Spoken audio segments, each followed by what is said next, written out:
que los va a abandonar, ¿verdad? Que los va a dejar, que se tiene que ir. Estamos analizando esta porción en la que han terminado de cenar, ¿sí? Y entonces Él les dice que tiene que ir a cumplir la voluntad del Padre, pero que no lo pueden acompañar, ¿no? Y entonces, después de estar tantos años con nuestro Señor Jesucristo, llega un punto en el que pues entran en pánico, ¿verdad? Porque dices, bueno, o sea, estaban con Él día y noche, ¿no? Todo el tiempo. Realmente todo ese tiempo, aunque había habido muchas pruebas, la realidad es que estaban seguros, ¿verdad? Realmente, aunque había dificultades, problemas y circunstancias difíciles, estaban confiados porque ahí estaba Jesús, ¿verdad? Pero ahora les dice que se tiene que ir y que no pueden ir con Él. Están atemorizados, ¿verdad? Están temerosos, están con mucha incertidumbre. Y entonces nuestro Señor Jesucristo, como analizábamos, utiliza la palabra de Dios para que ellos puedan estar tranquilos, ¿verdad? Y entonces les hace varias promesas, ¿sí? La semana pasada veíamos esta promesa de la primera promesa que les hace, que tú y yo, al confiar en Jesucristo, vamos, una vez que partamos de esta vida, a estar con Él durante el resto de la eternidad, ¿verdad? Esa es la primera promesa. La segunda promesa es que podemos tener seguridad de que conocemos a Jesucristo y de que conocemos a Dios, ¿verdad? Vamos a leer los versículos del capítulo 14 del Evangelio de Juan, versículos del 7 al 11.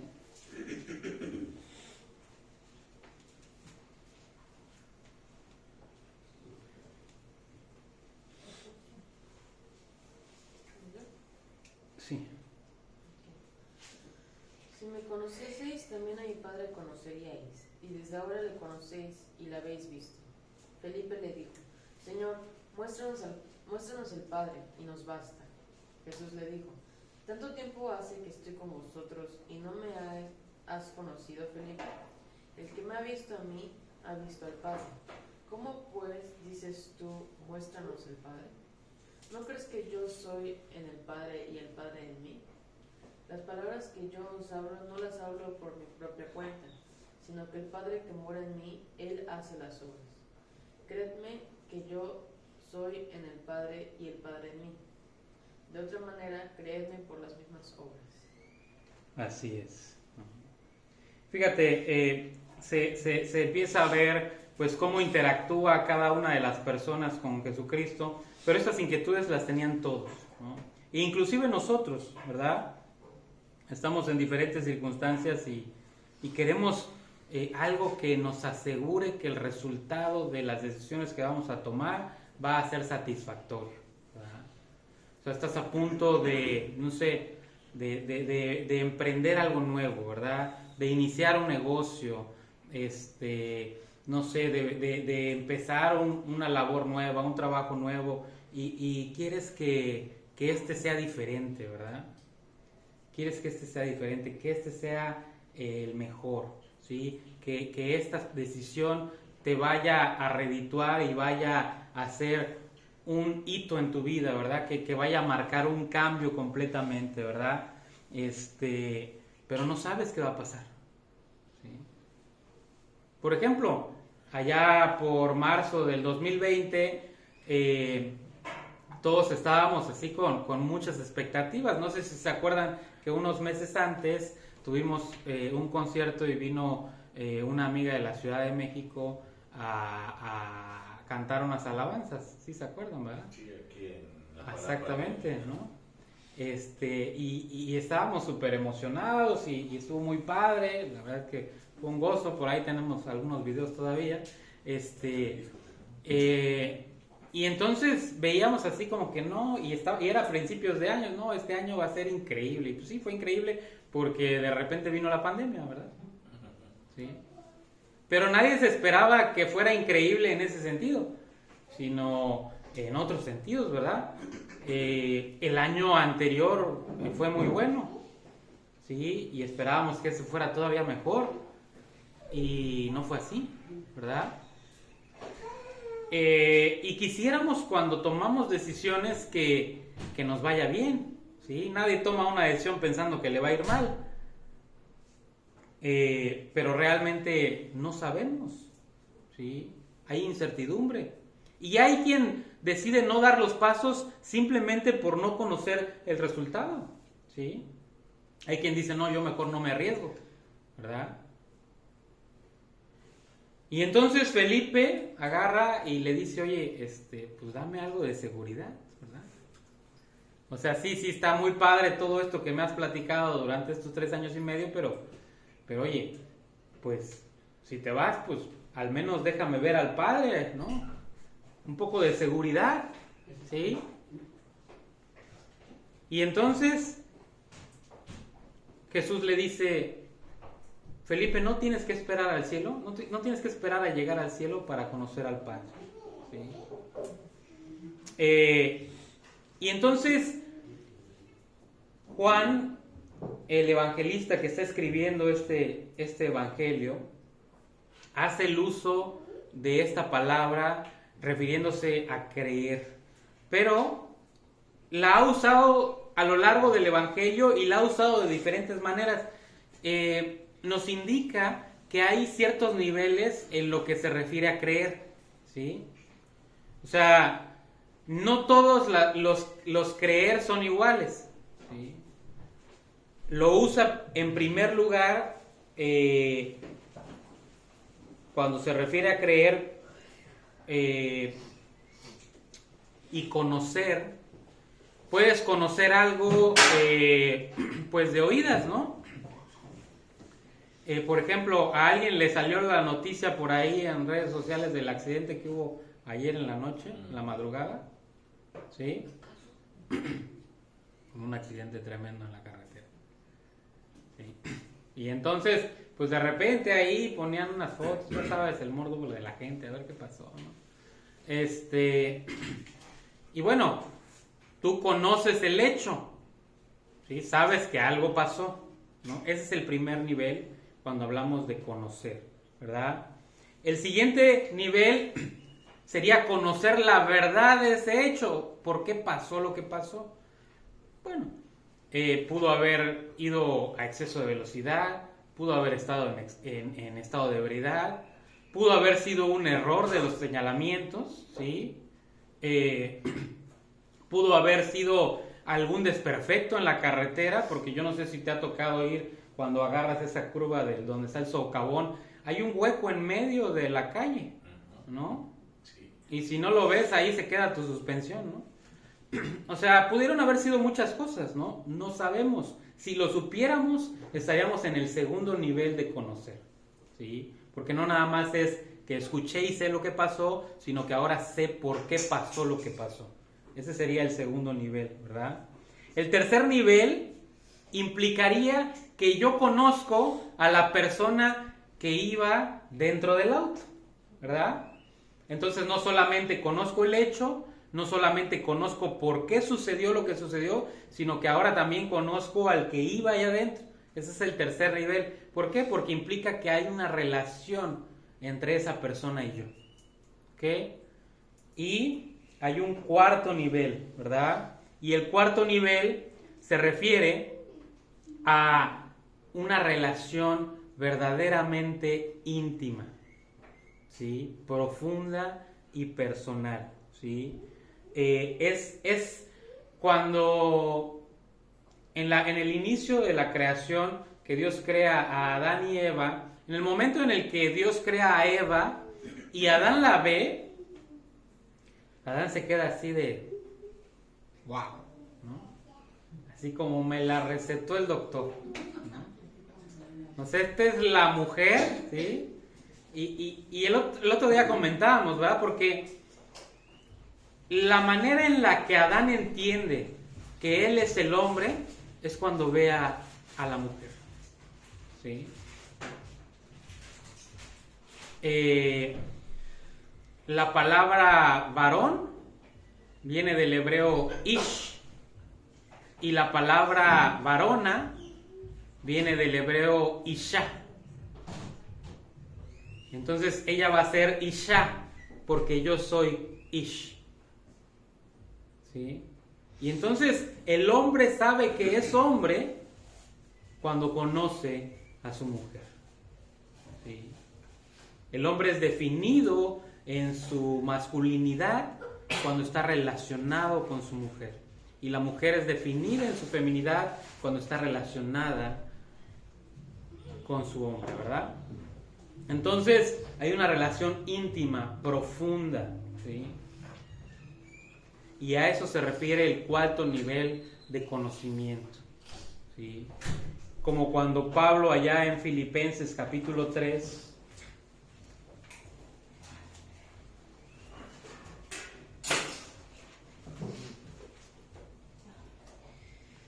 versículo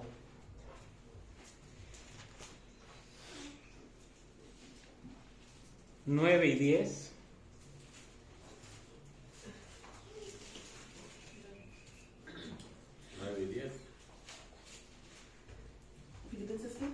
Y ser hallado en él, no teniendo mi propia justicia que es por la ley, sino la que es por la fe de Cristo, la justicia que es de Dios por la fe, a fin de conocerle y el poder de su resurrección y la participación de sus padecimientos, llegando a ser semejante en su muerte.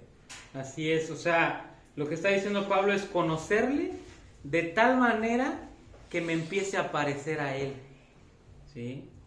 Yo no sé si te ha pasado, o sea, hay veces que tenemos amigos muy íntimos que cuando nos ven otras personas dicen, ay, ustedes son hermanos, ¿no? ¿Sí? O sea, porque se empieza uno a parecer tanto que hasta los gestos se empiezan a parecer, ¿no? La forma de pensar, ¿sí?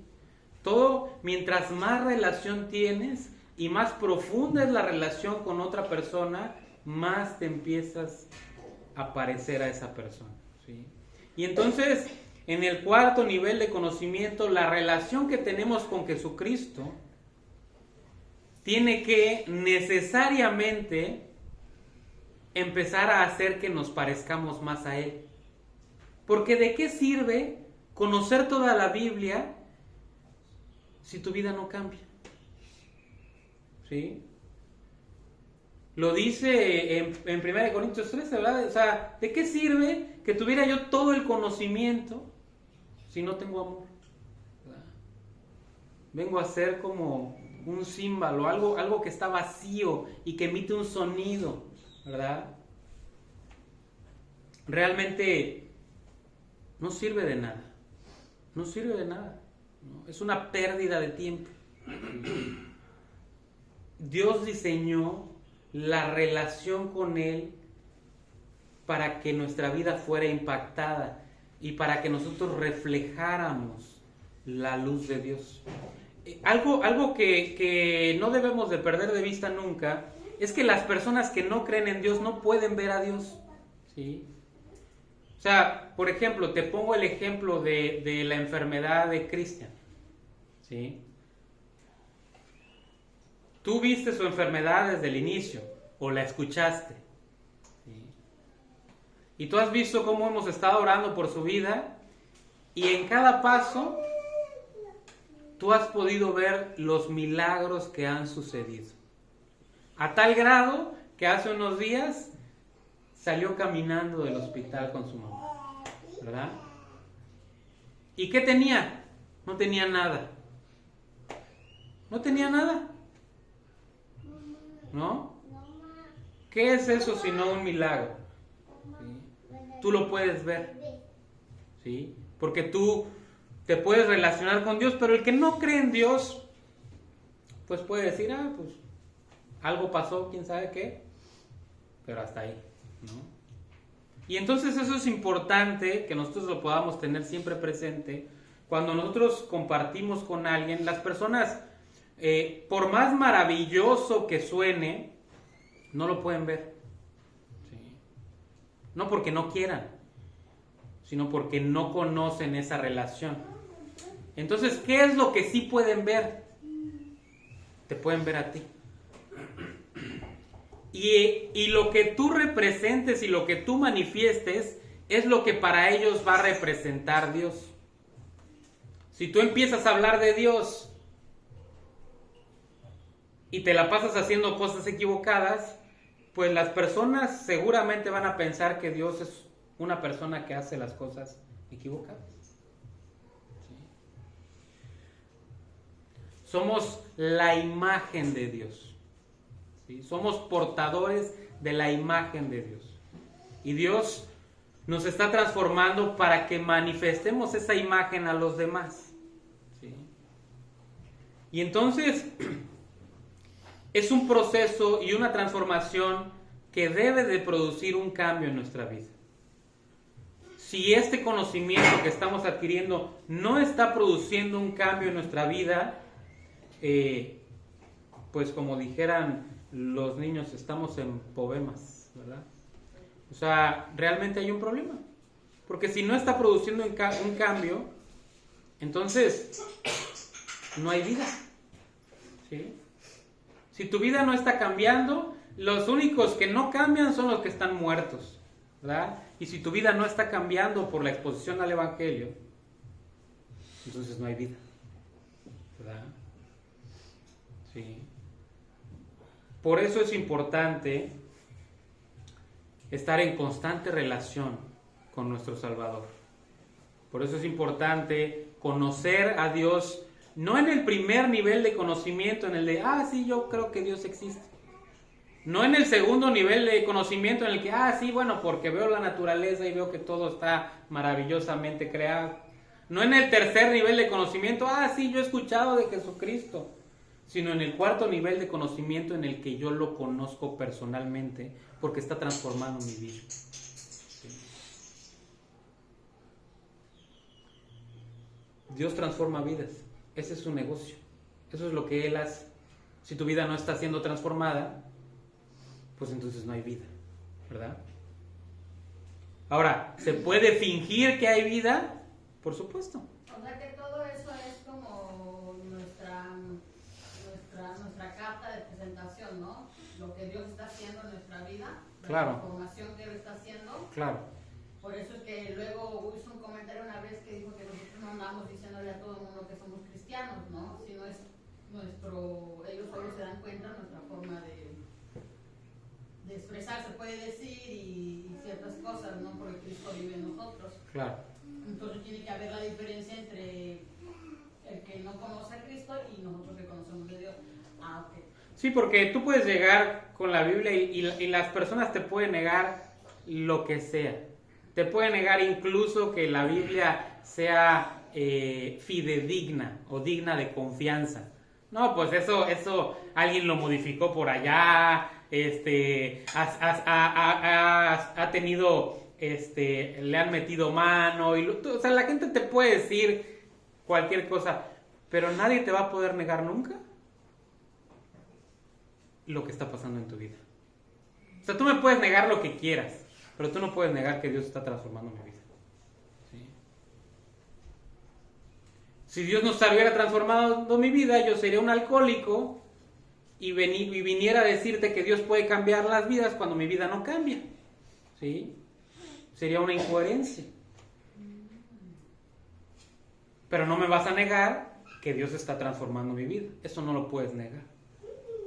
Es por eso que la vida transformada es de vital importancia. Porque es un testimonio vivo. ¿Sí?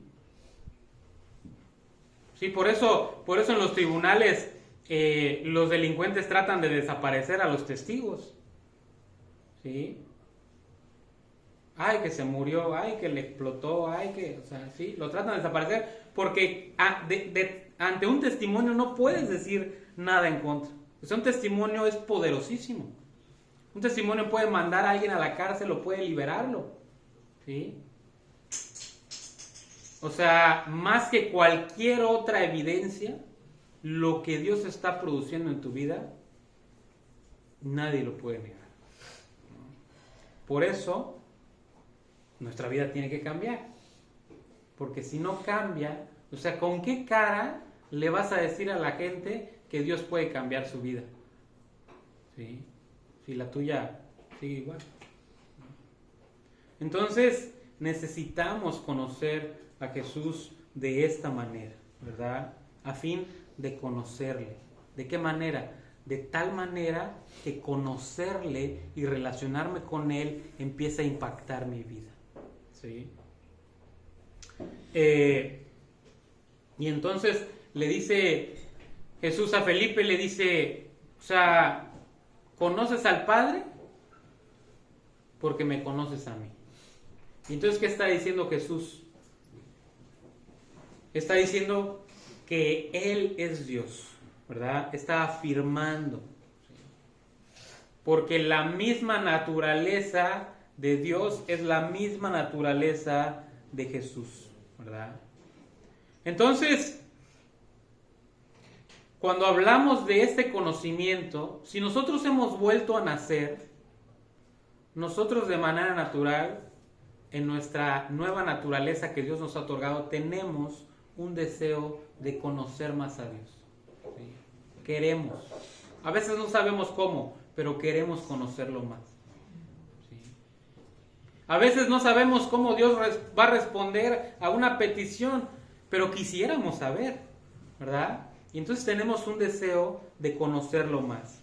Entonces, por eso es que nos acercamos a la palabra. Por eso es que abrimos nuestra Biblia, por eso es que leemos la palabra de Dios, porque a través de ella vamos a poder conocer más a Dios, ¿verdad? En el caso de los apóstoles, pues todos vieron a Jesús así en carne y hueso, ¿no? En el caso de nosotros, pues ninguno de nosotros ha visto a Jesús en carne y hueso, ¿verdad?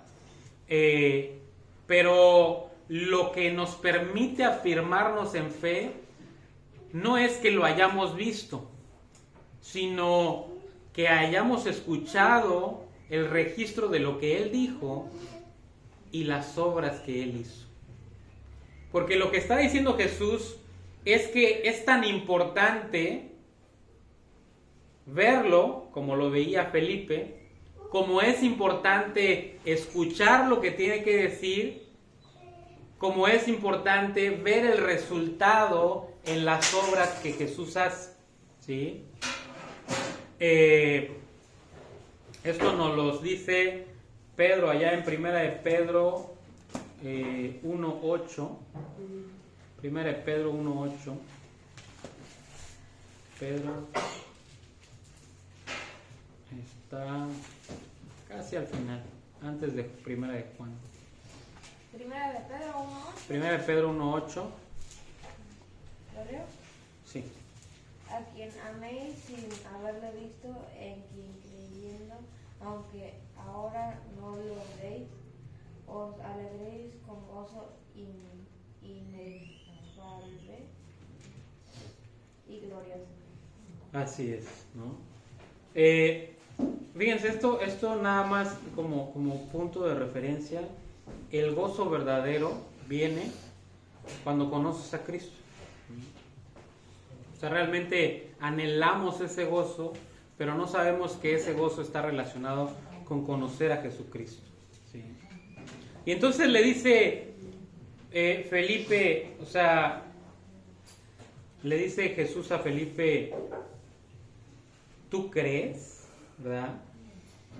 Y luego, en el versículo 11, Juan 14:11, les dice a todos, primero le dice a Felipe, y luego les dice a todos, creedme que yo soy en el Padre,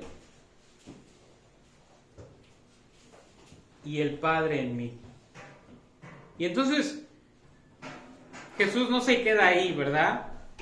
Les dice algo adicional. Ok, si no alcanzas a creer esto, porque hay cosas que se nos hacen increíbles, hay cosas que se nos hacen así de no, esto no puede ser, ¿no? Y entonces Jesús dice, o sea, si no puedes creer esto, cree por lo que has visto, ¿verdad? Por las obras, ¿sí? Entonces, realmente, en esta segunda seguridad que Jesús les manifiesta cuando les dice que los tiene que dejar, pero les dice, no se amedrenten, no entren en temor, no se asusten, manténganse tranquilos. Y para que se mantengan tranquilos, les empieza a dejar estas promesas. Y esta segunda promesa es que conocemos al Padre, ¿sí? Conocemos al Padre porque conocemos al Hijo, ¿sí? Mucho tiempo antes de que Cristo naciera, de hecho alrededor de unos 400 años antes, había un filósofo que se llamaba Platón. A lo mejor han escuchado de él, ¿verdad? Él en uno de sus escritos decía que hallar al Padre y Creador del universo era algo muy difícil, ¿sí? Y más difícil hallarlo, y una vez que lo hallamos, compartirlo con todos los hombres. Eso era más difícil, ¿verdad? Bueno, Platón estaba equivocado. ¿Por qué? Porque podemos conocer al Padre y Creador de todo el universo porque Jesucristo, su Hijo, vino y nos reveló al Padre, ¿verdad? Y entonces, si tú conoces al Padre, al Creador de todo el universo, y eso es lo que les está diciendo Jesús, o sea, ustedes conocen al Padre, o sea, ¿de qué se preocupan? ¿Sí? Y de igual manera nos lo dice a nosotros, o sea, ¿por qué te tienes que amedrentar? ¿Por qué te tienes que atemorizar cuando el creador y gobernador del universo es tu propio Padre? ¿Sí? O sea, es tu Padre personal. ¿Sí? O sea, tú te puedes acercar a Él y le puedes decir, papito, ayúdame. ¿Sí? Con toda confianza y seguridad de que ahora eres su hijo. ¿Sí?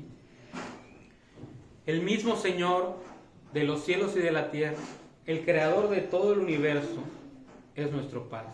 ¿Sí? En Lucas 10, 21,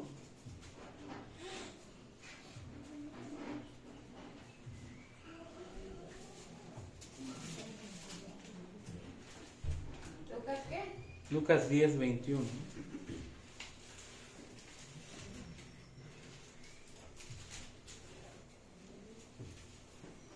En aquella misma hora Jesús se regocijó en el Espíritu y dijo, yo te alabo, oh Padre, Señor del cielo y de la tierra, porque escondiste estas cosas de los sabios y entendidos y las has revelado a los niños. Sí, Padre, porque así te agradó. Así es. Es lo que Él quiso. ¿Sí? Y algo que aporta seguridad a nuestras vidas es que su voluntad se manifiesta en toda la creación. Él es el que tiene el control. ¿Sí? Lo vemos a lo largo de los evangelios, en todas las cosas que fueron sucediendo, como el que tenía el control era Jesús. Verdaderamente Él tenía el control de todo. ¿Sí? No hay nada que se saliera de su control. ¿Sí? O sea, imagínate allá en el Edén, ¿no? Y que Dios les dice, oye, pues de este árbol no comas, ¿no? Dicho sea de paso, si tú ves el registro de lo que sucede en el Génesis, tú vas a ver que cada cosa que Dios hace, Dios dice que era bueno, que lo que hizo era bueno, ¿sí? Cuando dice que algo no es bueno, es cuando ve al hombre solo. No es bueno que el hombre esté solo. Pero todo lo demás era bueno. ¿Qué significa esto? Que el árbol era bueno. O sea, el árbol no era el problema. ¿Sí? Pero ¿qué pasa? Ellos habían nacido en comunión con Dios, pero no habían tenido la oportunidad de decidir si querían estar en comunión con Él. ¿Sí? Y entonces Dios pone una instrucción. Del árbol del conocimiento del bien y del mal no podrás comer. Y entonces dice, porque el día que de él comieres, ciertamente morirás. Y ellos entendían a qué se refería Dios. ¿Sí? Estar en relación personal con el Creador era algo que se iba a perder para siempre. ¿Sí? Tenerlo presente, ¿sí? Poder estar delante de Él. Era un privilegio. De hecho, después de que el hombre fue expulsado, francamente, hasta lo que produce Jesucristo, y aún así nosotros, cuando vayamos a su presencia, vamos a tener que ser transformados.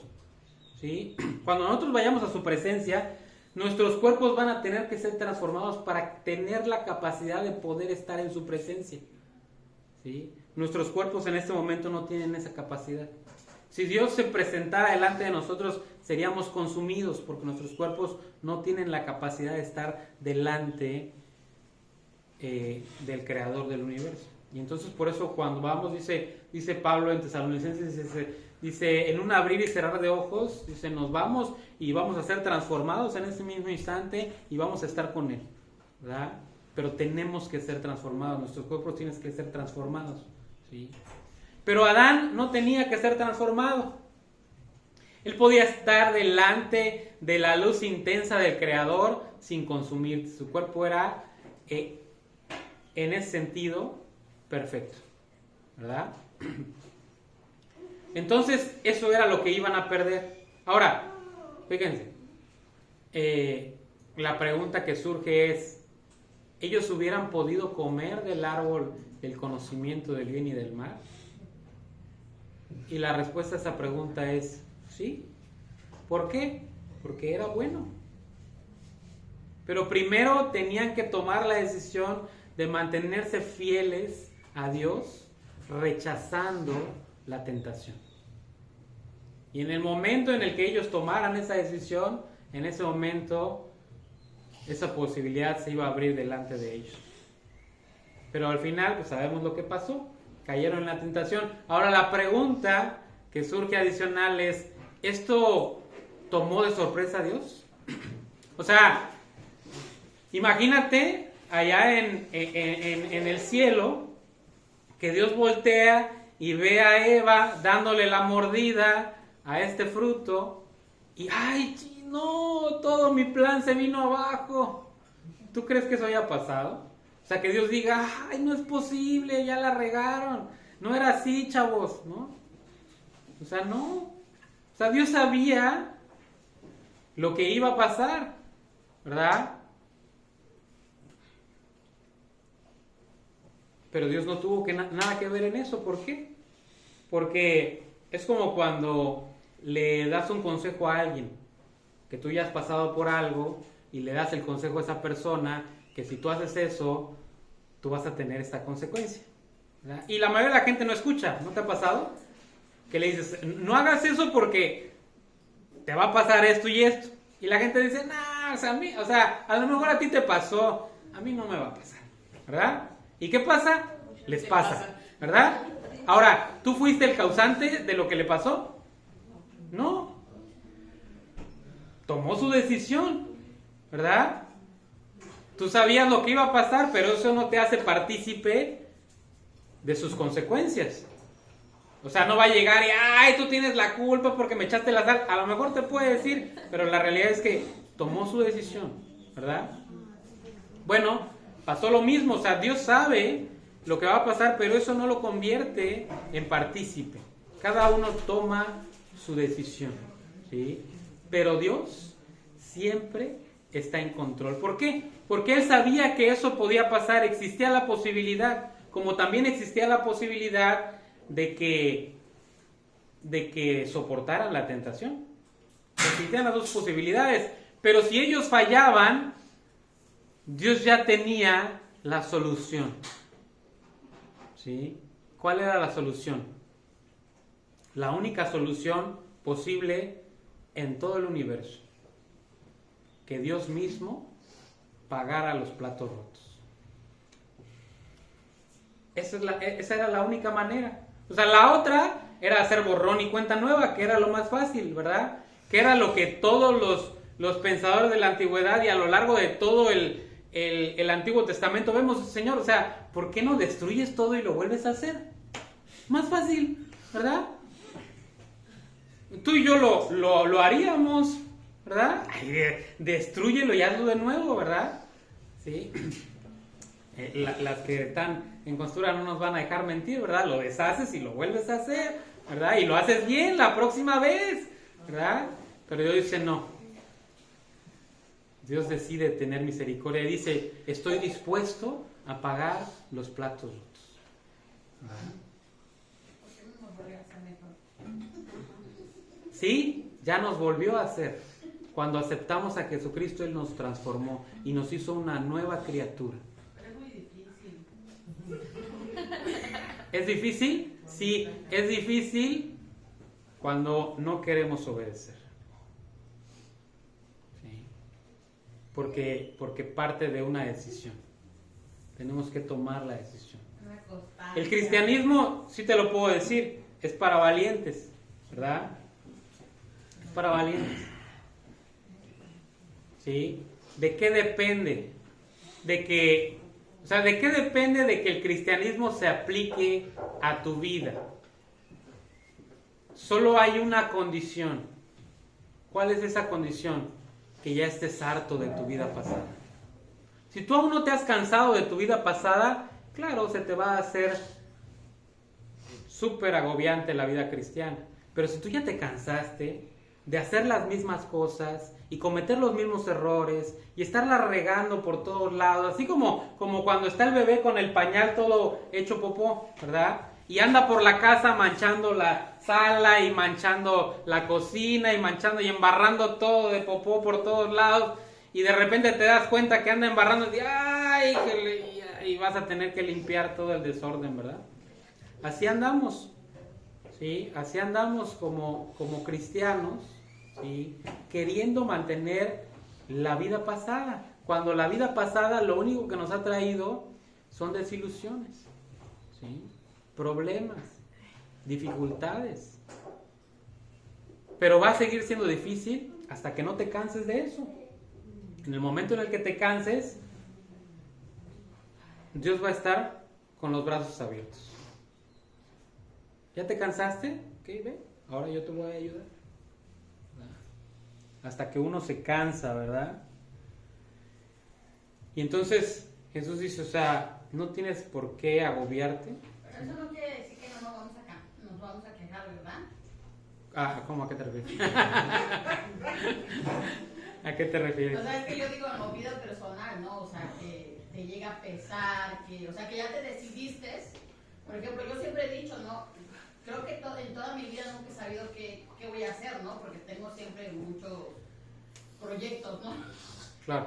Lo único que tengo claro es de que quiero estar con él. Pero eso también me lleva a que a veces no tenga ganas de orar, no tenga ganas de todo. Pero, o sea, a eso me refiero, que también el cuerpo, también nuestra carne se niega, o sea, que sí es parte de, ¿no? Yo te puedo dar la solución a eso. Cuando no tengas ganas de orar, ora hasta que te den ganas. Así. Porque si haces las cosas por ganas, o sea, el problema es que las ganas no duran mucho. No hay constancia. O sea, tiene que partir de una decisión. Una disciplina, ¿no? Es disciplina. ¿Sí? O sea, si no tienes ganas de leer, lee hasta que te den ganas. Y aún llevando la disciplina, como todo es, ¿no? Como todo, llega el momento que igual no queramos, pero es seguir adelante. A lo que yo voy es de que si siempre va a estar presente esa carne, esa naturaleza. Oh, claro. A eso lo que digo. Sí, porque pues sí, porque Pero no, pero siempre puedes no hacerle caso. Ok. ¿Sí? Siempre puedes no hacerle caso. Aunque yo pensé que íbamos a llegar a una etapa de nuestra vida que ya. Lo que pasa es que, mira, el tema, y lo he comentado en otras ocasiones, o sea, el tema es cuando tú le enseñas a tu cuerpo a desear lo corrompido, lo equivocado, ¿sí? Es como el alcohol, ¿sí? O sea, yo no sé qué tendrá, como 14, 15 años que no tomo, y todos los días se me antoja, ¿sí? Sales el calor y dices, oye, pues, ¿no? O sea, ¿y le hago caso? No, no le hago caso. ¿Por qué? Mi cuerpo lo desea porque le enseñé a mi cuerpo a desear lo corrompido, ¿sí? Y ahí va a estar, ¿sí? Ahí va a estar. ¿Sí? Por eso es que David en el Salmo 51, mira, fíjate, para que no digas, ay, es que el pastor lo dijo, no. La Biblia dice, ¿ok? Que si no luego me van a echar la culpa a mí.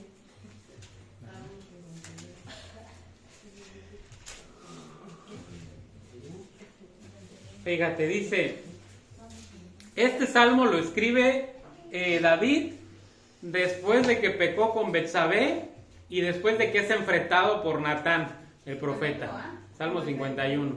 ¿Sí? ¿Sí te acuerdas más o menos lo que pasó? Sí. Si él cometió adulterio, él está como 8 meses con su pecado, 8 meses sin orar, sin leer, sin acercarse a Dios, ¿sí? Hasta que llega el profeta y le dice, reconoce y arrepiéntete, ¿verdad? Y entonces se arrepiente, pero fíjate lo que pasa. Dice el versículo 3. O sea, él aquí ya se arrepintió y está reconociendo y lo está relatando. Y fíjate que dice el 3, porque yo reconozco mis rebeliones y mi pecado está siempre delante de mí. ¿Qué significa? Que nunca te vas a poder olvidar que el fuego quema. Dios nos ha regalado la bendición de acordarnos siempre las consecuencias de nuestro pecado, ¿sí? Nunca se nos va a olvidar el pecado. Y vas a ver las cosas, es que yo oro para que ya no tenga esto. No, es que ya ese tiempo ya pasó, ¿sí? O sea, ahora tienes que vivir con las consecuencias, pero no puedes tomar la decisión de que las consecuencias no definan tu manera de vivir, ¿sí? O sea, sí, hay quien dice, ay, no, pues si me echo una cervecita, pues no pasa nada. Y sí, no pasa nada. O sea, la Biblia no dice, no tomarás cerveza, ¿verdad? No dice eso, no lo dice, ¿sí? Pero ¿qué pasa? Yo, de manera personal, he decidido guardar mi vida y apartarme de eso. Porque en sí mismo no es pecado, pero a mí me da en la torre, ¿sí? Y si tú me das, si tú me dices quién se ha convertido en mejor persona por tomar, ¿quién se ha vuelto mejor hijo por tomar? O mejor padre por tomar, o mejor esposo por tomar alcohol. ¿No? O sea, no sucede. Nada más en las películas, ¿va? ¿No? O sea, no le atina y ya le atina todo, ¿no? O sea, nada más ahí, pero no es cierto, es una mentira, ¿sí? Entonces, realmente mi pecado está siempre delante de mí porque le enseñé a mi cuerpo a desear lo corrompido. Pero puedo vivir en la vida a la que Dios me invita a vivir. La vida a la que Dios me invita a vivir es una vida sobrenatural. ¿Sí? ¿Qué significa? Que está por encima de lo natural, está por encima de mí. O sea, yo puedo, a través del poder que actúa en mí, por medio de Jesucristo, vivir una vida que no puedo vivir. ¿Sí? Porque en mi naturaleza no podría vivir sin alcohol, pero por el poder de Cristo puedo vivir una vida que nunca hubiera pensado vivir. ¿Sí? Por el poder de Cristo puedo ser ese hombre ejemplar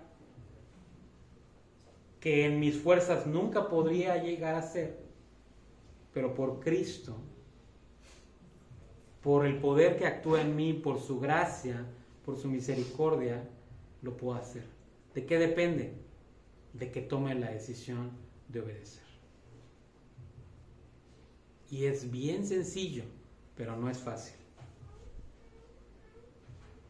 ¿Sí?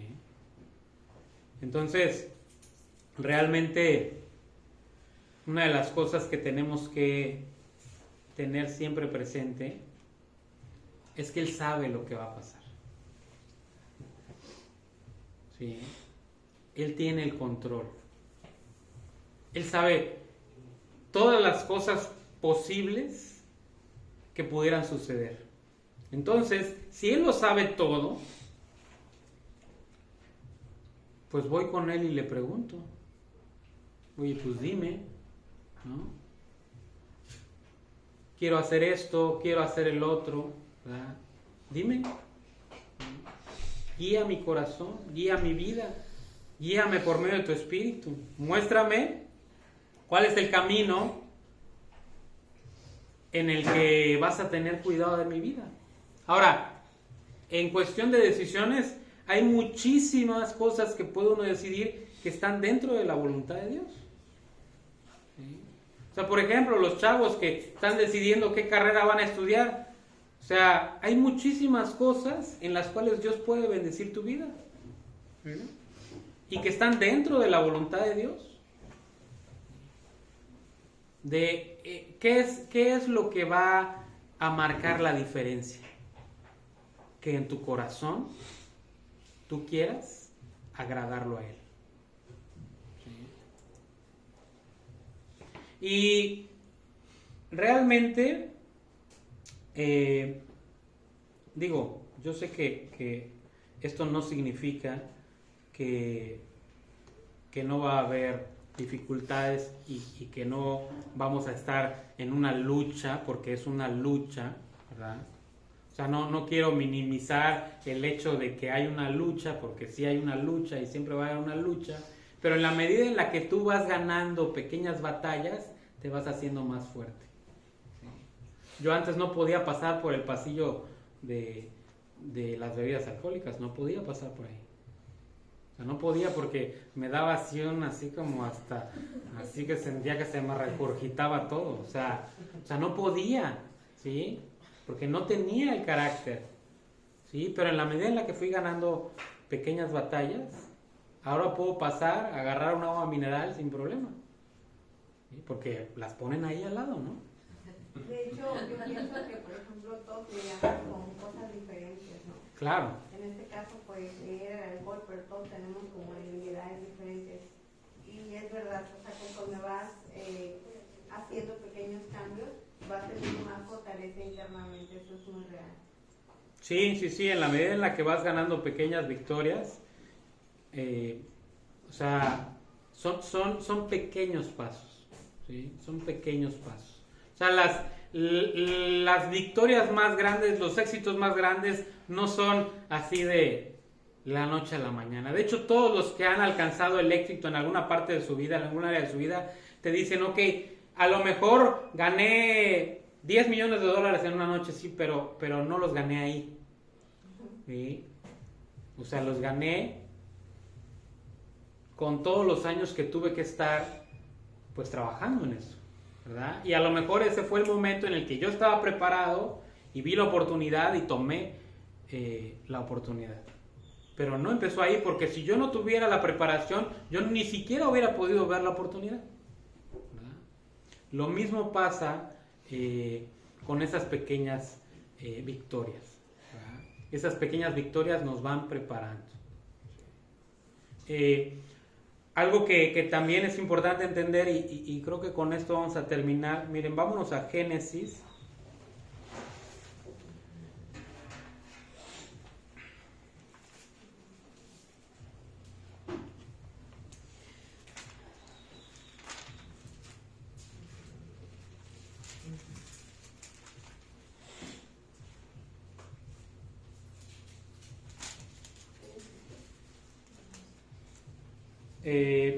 Capítulo 16.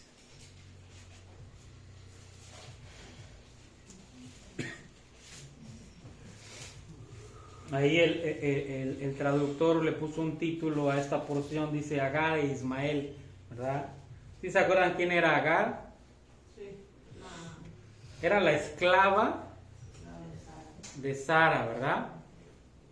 Y se le ocurre la grandiosa idea a Sara que Abraham se case también con Agar para que tenga un hijo, y como es su esclava, pues ese hijo va a ser su hijo, ¿no? Eso es en su mente, ¿no?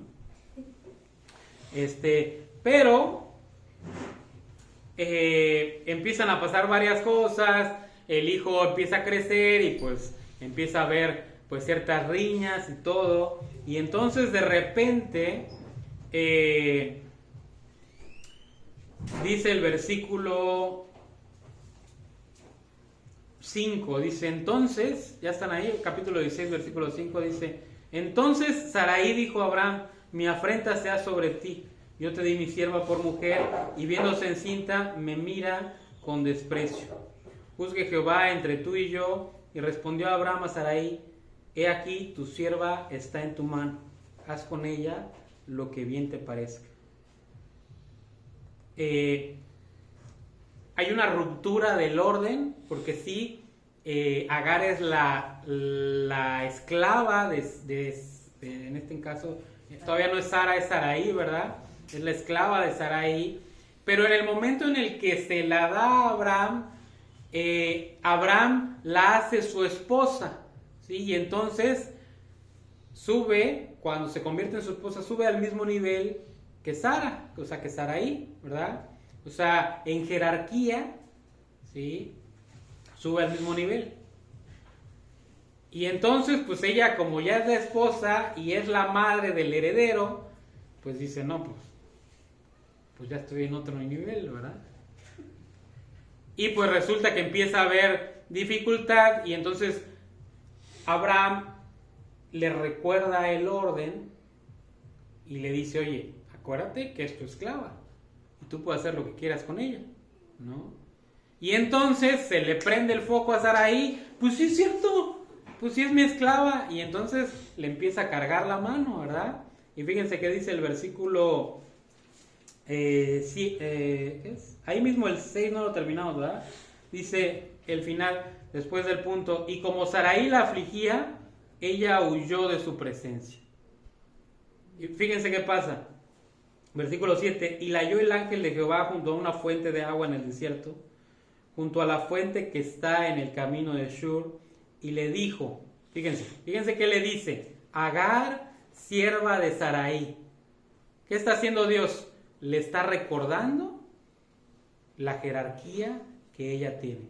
Agar, sierva de Sarai, ¿sí? Luego le dice, ¿de dónde vienes y a dónde vas? Y ella respondió, fíjense cómo responde. Ella acepta el lugar que le corresponde, ¿verdad? Y dice, huyo de delante de Sarai, mi señora, ¿verdad? Y entonces el orden se restablece. Fíjate, ¿qué sigue? Versículo 9. Y le dijo el ángel de Jehová, vuélvete a tu señora y ponte sumisa bajo su mano. ¿Sí? Versículo 10. Le dijo también el ángel de Jehová, multiplicaré tanto tu descendencia que no podrá ser contada a causa de la multitud.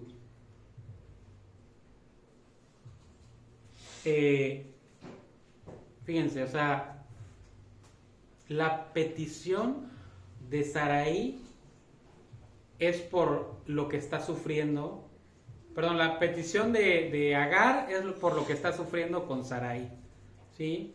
No sé si te diste cuenta, pero le está pidiendo a Dios que resuelva su problema. ¿Y cuál es la respuesta de Dios? O sea, Señor, es que no sabes lo que estoy sufriendo, ¿verdad? Señor, ayúdame, quítame este sufrimiento. Y Dios nos dice, ya escuché que estás sufriendo. Ahora vuelve y sigue sufriendo. ¿Sí? O sea, hay una jerarquía, hay un orden, ¿verdad? Todos queremos, o sea, esta sociedad del siglo XXI no le gusta el dolor. Por eso a ver, esta sí te la sabes, Kevin. El medicamento más vendido a nivel mundial. Ibuprofeno, número 1 en ventas a nivel mundial, ¿verdad? ¿Eh? Y también de muertes. Y número 1 en muertes por sobredosis. Así es. ¿Por qué? Porque nadie quiere que le duela. Nadie quiere el dolor. ¿Sí? Y Dios te dice, ya escuché que estás sufriendo. Ahora regresa y continúa sufriendo. ¿Sí? Ok, ¿qué es lo que está diciendo? Fíjate, y entonces le dice eso, pero no le dice nada más eso, le da una promesa, ¿sí? O sea, tu descendencia la voy a multiplicar como no tienes idea, ¿sí? Vas a dar a luz un hijo y ese hijo va a ser poderoso y va a ser influyente y vas a tener una gran descendencia. Y en ese entonces, para una esclava, esto era algo increíble. ¿Sí? Por obediencia. ¿Mande? Por obediencia. Claro. Sí. Entonces fortalece a Agar. O sea, tú tienes una porción de sufrimiento, pero si tú aguantas, tú no vas a morir. O sea, no te vas a morir, Agar. ¿Por qué? Porque yo tengo una promesa para ti. Y esa promesa se va a cumplir. Y tu hijo va a ser un gran hombre. ¿Sí? Entonces, regresa y continúa en lo que estabas. Pero, ponte sumisa. ¿Qué le dice? Reconoce la posición que Dios, en donde Dios te ha puesto. ¿Sí? Y si tienes que sufrir, sufre. Pero no sufras nada más porque sí. O sea, tienes que entender que eso va a producir más adelante una bendición. Porque la obediencia es igual a bendición. ¿Sí? Entonces ya lo vemos desde otro punto de vista. Entonces sí es difícil cuando no sabes por qué estás obedeciendo.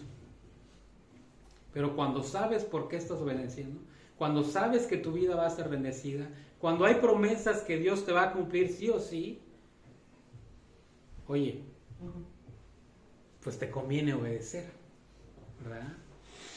Cambia tu concepto. Claro, y fíjate que esta parte de conveniencia nos la reprochan mucho los incrédulos. Ay, es que eres bien convenenciero. Pues sí, estás con Jesús porque te da todo. Pues sí, pero ¿sabes qué dice la Biblia? Dice que eso no es conveniencia. Eso es tener cuidado de tu vida. Eso es tener amor por ti. ¿Sí? Eso es tener cuidado de tu vida. Es como cuando vas a 150 kilómetros por hora y de repente dice el anuncio en la carretera, curva peligrosa. ¿A poco no le bajas? ¿Sí? Y te van a decir que eres convenenciero. No, es sentido común. Es tener cuidado de tu vida. Y lo mismo pasa con la palabra de Dios. ¿Sí? Y entonces obedezco porque sé que Dios tiene algo mejor.